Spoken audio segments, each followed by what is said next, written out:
Hello everyone, আশা করি সবাই ভালো আছো। আজকে আমরা এসএসসি লেভেলের পদার্থবিজ্ঞানে খাস ক্ষমতা শক্তির পাঠে গুরুত্বপূর্ণ একটা টপিক নিয়ে আলোচনা করব। গুরুত্বপূর্ণ বলতে এতটাই গুরুত্বপূর্ণ যে প্রতি বছরের বোর্ড কুয়েশনের মধ্যে এই কুয়েশনটি থাকেই, মানে খুব বেশি গুরুত্বপূর্ণ এই কুয়েশনটি বা এই টাইপের কুয়েশন গুলো খুবই গুরুত্বপূর্ণ। কুয়েশনটি হলো 100 মিটার উচ্চতা থেকে 1 কেজি বরের একটি বস্তু ছেড়ে দিলে কত উচ্চতায় বিভব শক্তি গতি শক্তির 1/5 অর্থাৎ 1/5 হবে। তাহলে প্রথমে আমরা একটু ইমাজিন করি যে বিষয়টা কি ঘটতেছে। এখানে একটু ইমাজিন করি, বলছে 100 মিটার উচ্চতা হতে কোনো বস্তু নিচে পড়বে। তাহলে এই যে বস্তুটি পড়ার উচ্চতা অর্থাৎ উপর থেকে 100 মিটার উপর থেকে নিচে পড়বে, এটা মনে করি ভূমি। আর যে উচ্চতা থেকে বস্তুটি পড়বে ওই উচ্চতাটি হলো এই অংশটা, এটা হলো বস্তু। বস্তুর ভর কত দেওয়া আছে? বস্তুর ভর দেওয়া আছে আমাদের 1 কেজি। তাহলে এখানে লিখে ফেলি বস্তুর এম হলো 1 কেজি। বস্তুর ভরটি 1 কেজি এবং উচ্চতা 100 মিটার। প্রশ্নে আমাদের বলছে যে 100 মিটার উচ্চতা থেকে বস্তুটি যদি মুক্তভাবে নিচে পড়ে তাহলে কোন উচ্চতায়? এই যে 100 মিটার উচ্চতা আছে তার যে কোনো একটি পয়েন্টে কি হবে? তার বিভব শক্তি গতি শক্তির 1/5 হবে, অর্থাৎ 1/5 হবে। তাহলে আমাদের বের করতে হবে কি যে 1/5 যে তার গতি শক্তি বিভব শক্তি হয় এটা কোন উচ্চতায় হয়। তাহলে ধরে নিই, আমরা যেহেতু জানি না, ধরে নিই এই উচ্চতায় কি হবে? বিভব শক্তি গতি শক্তির 1/5 হবে। তাহলে এই উচ্চতার নিচের অংশটিকে যদি আমরা ধরে নিই এইচ, তাহলে বলো তো উপরের অংশটি কি হবে? 100 মাইনাস এইচ। এটা বুঝতে পারছো আমি আশা করতেছি। তাহলে নিচেরটা হলো এইচ এবং উপরের অংশটি হলো 100 মাইনাস এইচ। তাহলে কি বলছে আমাদের গতিশক্তি বিভব শক্তির 1/5 হবে। তাহলে প্রশ্ন মতে বা শর্ত মতে যাই লিখতে পারি আমরা। শর্ত মতে কি হবে? শর্ত মতে প্রথমে আমরা লিখি বিভব শক্তি সমান গতি শক্তি। এটা কি ঠিক লিখলাম? না, এটা তো ভুল লিখছি, কারণ এখানে কি সমান লেখা আছে? না, এখানে লেখা আছে বিভব শক্তি গতি শক্তির 1/5 হবে।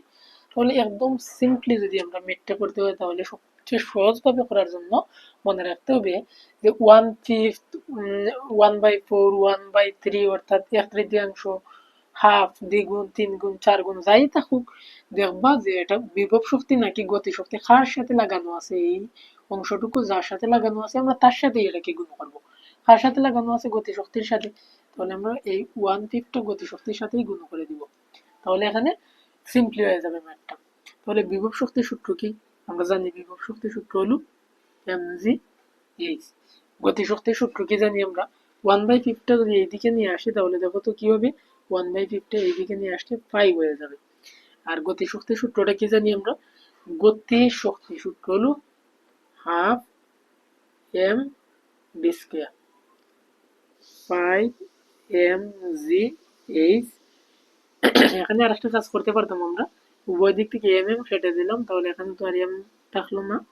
তাহলে কি রয়ে গেল এখানে? হাফ বি স্কোয়ারের একটা ভ্যালু আছে বা সূত্র আছে, যেটা বলতে পারি আমরা বি স্কোয়ারের সূত্র কি? You square plus 2gh। You উপর থেকে যখন স্থির অবস্থা থেকে কোনো বস্তু মুক্তভাবে পড়বে তখন তার ইউর ভ্যালুটা 0, অর্থাৎ ইউটাও আমরা না লিখলে হবে, কারণ এটা তো 0ই হয়ে যাবে আলটিমেটলি। তাহলে দেখুন নিচের 2 এবং উপরের 2 কেটে দিলাম, তাহলে কি দাঁড়ালো? 5gh equal to gh। তাহলে দেখো 5gh ইকুয়াল টু কি পাইলাম আমরা? gh।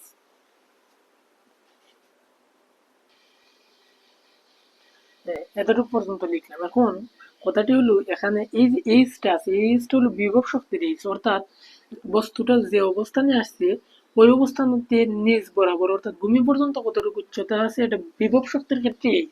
তাহলে গতি শক্তির এইচ কতটুকু? গতি শক্তি হলো উপর থেকে কতটুকু নিচে নেমেছে, অর্থাৎ 100 মাইনাস এইচ। তাহলে আমরা এই এইচটাকে কি করবো? 100 মাইনাস এইচে কনভার্ট করে দিব, 100 মাইনাস এইচ। তাহলে দেখো তো এই দিক থেকে জি, এই দিক থেকে জি কেটে দেওয়া যায়, তাহলে এখানে কি রয়ে গেল? 5h। এখানে একটা মাইনাস এইচ যদি ওই দিকে নিয়ে আসি তাহলে হয়ে যাবে প্লাস এইচ। তাহলে কত হলো? 100, 5h এবং এইচে হলো 6h সমান 100। এটাকে যদি ওই দিকে করি আমরা তাহলে 6h সমান 100, 6টা ইন্টু আছে ওই দিকে চলে গেলে হয়ে যাবে ডিভিশন অর্থাৎ ভাগ। 100কে 6 দ্বারা যদি আমরা ভাগ করি তাহলে এটার ভ্যালু কি দাঁড়ায় দেখি একটু। 100 ভাগ 6, 16.67, 16.67 মিটার। অর্থাৎ এখান থেকে কি বুঝলাম আমরা, 100 মিটার উচ্চতা হতে 1 কেজি বরের একটি বস্তু ছেড়ে দিলে কত উচ্চতায় বিভব শক্তি গতিশক্তির 1/5 হবে। অর্থাৎ বিভব শক্তিটা গতিশক্তির 1/5, অর্থাৎ বিভব শক্তিটা কম হবে। মনে রাখবে, বিভব শক্তি যখন কম হবে তখন এই হাইটের ভ্যালুটাও কম হবে সবসময়। আর যখন গতিশক্তিটা কম হবে তখন এই হাইটের ভ্যালুটা তুলনামূলক বেশি হবে। এটা আশা করতেছি যে ক্লিয়ার। আর এখানের মধ্যে দেখো 1 কেজি একটি বোর্ড ছিল, তাহলে আমরা কি 1 কেজি এখানে বসিয়েছি? না, বসাইনি। কেন বসাইনি? দেখো এখানে বিভব শক্তি সূত্রের ক্ষেত্রেও একটা এম এবং গতিশক্তি সূত্রের ক্ষেত্রেও একটা এম আছে। তাহলে 1 কেজি বসালে উভয় দিক থেকেই কেটে দিতে পারতাম, তাহলে এটা বসানোর আর প্রয়োজন নেই। থ্যাংক ইউ সবাইকে।